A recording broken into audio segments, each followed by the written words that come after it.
Parallel resonance circuit. हालांकि मैंने आपको बोला था कि क्वेश्चन सिर्फ सीरीज पे आता है, बस एक थोड़ा सा पॉइंट बता रखा है एनसीईआरटी ने कि पैरेलल के अंदर एक लाइन बना के उसने बंद कर दिया, क्या जिसके ऊपर क्वेश्चन आएगा। सबसे पहली चीज उसने एल और सी को पैरेलल में ले लिया और आर तो इसमें कंसिडर नहीं किया, इसमें कोई रजिस्टर नहीं है, इसमें एक क्या है, एक एल है और एक सी है। इसके अंदर बेसिकली क्या है, करंट आया और ऑब्वियसली ऑल्टरनेटिंग करंट है, चेंजिंग करंट है, तो कुछ करंट डिवाइड होकर किस में चला जाएगा, इंडक्टर में, और कुछ कैपेसिटर में। तो इंडक्टर में क्या करंट गया, IL, कैपेसिटर में क्या करंट गया, IC। मेरे को एक चीज का आंसर दो, नीचे अगर मैंने वोल्टेज अप्लाई की, लिख लो E naught sine of omega t, तो मान लो नीचे मैंने क्या वोल्टेज अप्लाई की, E naught sine omega t, लिख लो।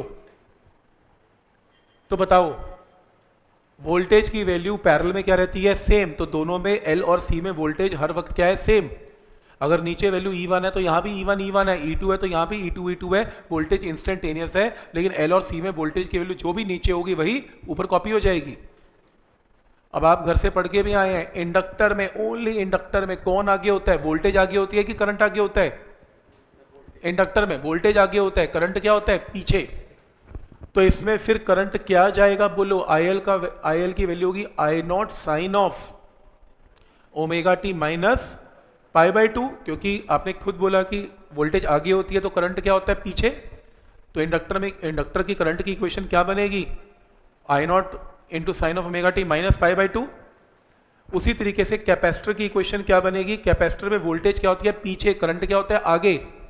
तो करंट की इक्वेशन क्या बनेगी, I naught into sine of omega T plus π/2। ये लो, अब क्या आ गया आपके पास, IC और IL की इक्वेशन आ गई। आप चेक कर सकते हो, देखो टोटल करंट I किसके इक्वल है, IL प्लस IC। चेक करो, इसके अंदर IL की वैल्यू क्या है, I naught sine omega T minus π/2, और इंडक्टर में I नॉट क्या होगा, E नॉट को किससे डिवाइड करें, इंडक्टर की रेजिस्टेंस, जिसको क्या बोलते हैं, रिएक्टेंस, यानी कि XL। और कैपेसिटर का I नॉट क्या होगा, E नॉट को किससे डिवाइड करें, XC। कैपेसिटर है तो XC, इंडक्टर है तो XL। तो आपके पास क्या वैल्यू आ गई, आपके पास करंट की वैल्यू आ गई। इसके अंदर जब करंट की वैल्यू आ गई, मैथ्स सबको आता है, sine of omega T minus π/2, maths में क्या होता है, minus cos of omega T. Medical के लोग याद कर लें, चाहे कोई दिक्कत नहीं है। तो यहाँ पर क्या आएगा, omega T minus π/2 minus cos omega T, और sine of omega T plus π/2 क्या होता है, कॉस ऑफ ओमेगा टी।